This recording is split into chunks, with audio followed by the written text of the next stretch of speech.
Puji Tuhan, selamat malam dan salam sejahtera bagi kita semua umat-umat kesayangan Tuhan. Berjumpa lagi dalam program Renungan Rohani Sosyanim yang akan terus menyatukan iman, pengharapan, dan kasih kita tetap di dalam Tuhan sumber segalanya. Marilah kita memulainya dengan berdoa. Bapa yang baik, Bapa yang mengasihi kami, malam ini kami datang dan ada di hadapan-Mu. Kami rindu merenungkan kembali kebenaran firman Tuhan. Marilah Roh Kudus ada bersama dengan kami, urapi setiap kami, pertajam pendengaran kami untuk mendengar seperti seorang murid dan yang akan Kau persiapkan jadi alat kemuliaan-Mu. Dalam nama Tuhan Yesus Kristus, amin. Haleluya.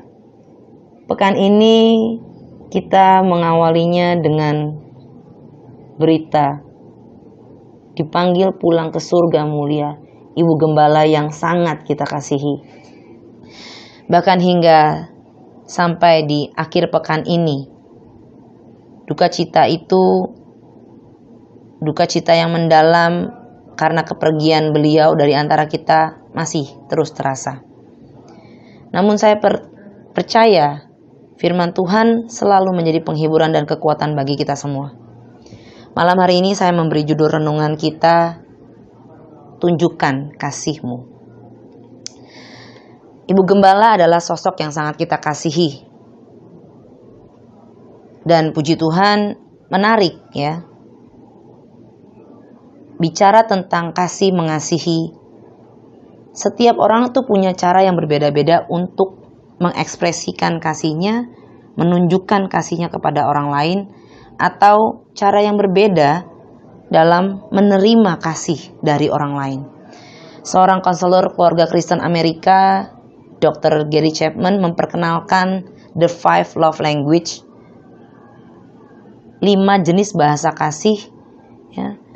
Bagaimana antar sesama kita dapat menunjukkannya dengan melalui 5 hal ini, ya.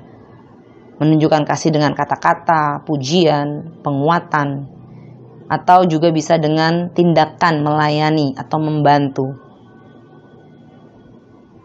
Atau juga bisa dengan memberikan pemberian hadiah. Ada juga yang mengekspresikannya dengan memiliki waktu kebersamaan, kualitas waktu.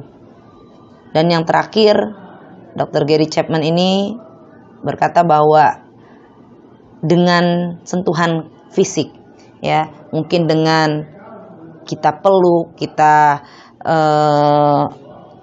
belai dan lain-lain sebagainya. Namun, buat kita orang-orang percaya, untuk menunjukkan kasih kita kepada Allah secara khusus. Yohanes 14 ayat 15 mengatakan bahwa jikalau kamu mengasihi aku, kamu akan menuruti segala perintahku. Kalau kita lanjut baca di ayat yang ke-24, satu hal yang berkebalikan. Ya, barang siapa tidak mengasihi, ia tidak menuruti firman-Ku. Kalau kita mengasihi, kita akan menuruti perintah Tuhan, dan kalau kita tidak mengasihi, ya pantas saja kalau kita tidak menuruti firman Tuhan. Ibu Gembala adalah sosok yang sangat luar biasa mengajarkan kita nilai-nilai untuk mengasihi Tuhan. Dan saya rasa malam ini biarlah kita bersepakat untuk mengenang kasih kita kepada beliau. Kita akan tetap mengasihi Allah. Caranya bagaimana? Firman Tuhan memberi kita satu petunjuk, ya. Bagaimana kita dapat mengasihi Tuhan, yaitu dengan menuruti segala perintah-perintah Tuhan. Di dalam perintah-perintah Tuhan itu, kadang-kadang kita mendapat perintah untuk memberikan pujian kepada Tuhan. Melayani Tuhan, menopang pekerjaan-pekerjaan Tuhan. Berikan hadiah kepada Tuhan, yaitu jiwa-jiwa yang dibawa kembali bertobat, berbalik kepada Tuhan. Adakan waktu bersama, bersekutu dengan orang-orang percaya, dengan hadirat Tuhan. Kalau dengan sentuhan fisik, saya rasa itu menunjukkan tentang bagaimana kita bercengkrama sesama umat Tuhan, ya. Walaupun hari-hari ini kita harus berjaga jarak, kita harus adakan social distancing. Dan firman Tuhan malam hari ini mengingatkan kita kembali inilah kasih kepada Allah. Dalam 1 Yohanes 5 ayat 3, bagaimana kita dapat menunjukkan kasih kita kepada Tuhan? 1 Yohanes 5 ayat yang ketiga ditegaskan kembali, ya. Kalau dalam Yohanes 14 ayat 15 itu adalah kata-kata Tuhan Yesus. Dia katakan pada malam mungkin menjelang kematian Tuhan. Dia ingatkan kepada murid-muridnya, jikalau kamu mengasihi aku, kamu akan menuruti segala perintahku. Dan satu tegasan yang dituliskan kembali dalam 1 Yohanes, surat Yohanes, ya, pasal yang kelima ayat yang ketiga.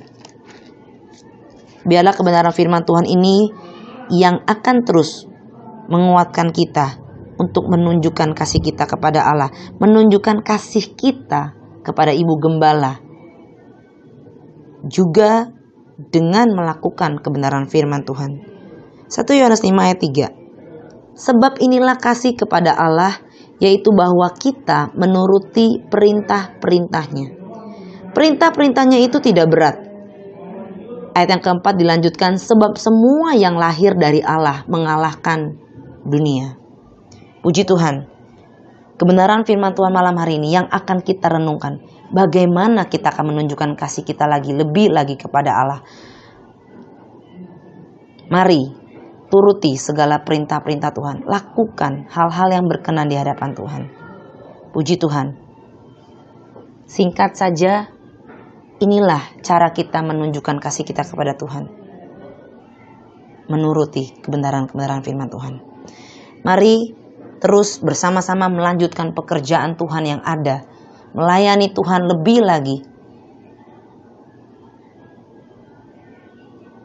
Dan dengan pertolongan Tuhan. Karenanya kita akan berdoa.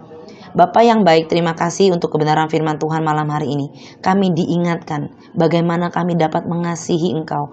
Bagaimana kalau kami mengatakan kami mengasihi Ibu Gembala kami, itu pun pasti menjadi kerinduannya Tuhan Yesus untuk kami mengasihi Engkau, yaitu dengan melakukan perintah-perintah Tuhan. Tunjukkan Tuhan setiap kebenaran firman Tuhan, supaya kami boleh menjadi pelaku-pelaku firman Tuhan yang terus membawa Tuhan Yesus kemuliaan bagi nama Tuhan. Berkati keluarga kami, berkati apa yang kami kerjakan di dalam Tuhan, supaya semuanya selalu memuliakan nama Tuhan. Bangsa dan negara kami tetap kami bawa dalam doa kami, supaya semua hal-hal yang terjadi boleh cepat berlalu dan kembali. Setiap kami orang-orang percaya khususnya dapat menunjukkan kasih kami lagi kepada Engkau dengan kembali bersama-sama beribadah dengan sorak-sorai, dengan sukacita. Karena itu terpujilah nama Tuhan kekal selama-lamanya. Kami serahkan roh, jiwa, dan tubuh kami. Dalam nama Yesus kami berdoa.